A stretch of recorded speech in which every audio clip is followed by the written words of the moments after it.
নতুন একটা জিনিস দেখাচ্ছি তোমাদের। দেখো বট গাছে কত বড় লাউ, একটা লাউ না কিন্তু জোড়া জোড়া লাউ দেখতে পাচ্ছ, কিন্তু লাউর যে গোড়া কোথায় সেটাই খুঁজে পাচ্ছি না। এখানে অনেক জন বসেও আছে, এই যে ওরা বলছে যে লাউয়ের গোড়াটাই পাচ্ছি না, তাই আমাকে বললো তুই ভিডিওটা করতো, তাই আমি ভিডিওটা বানানো। দেখো এই যে বট গাছ, এটা হচ্ছে আমাদের এলাকার জাগ্রত শনি মন্দির। এই যে বট গাছ, এই দেখো বন্ধুরা, আর শীতলা মন্দির তো এই যে আছে, তার পাশে শনি মন্দির। এই যে দেখো, কিন্তু লাউয়ের গোড়াটা কোথায় সেটাই আমি দেখতে পাচ্ছি না।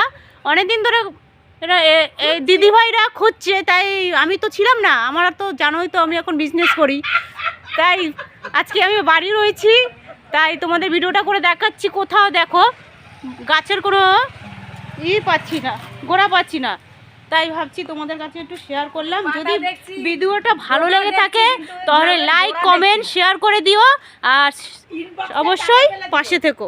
Tata, bye bye.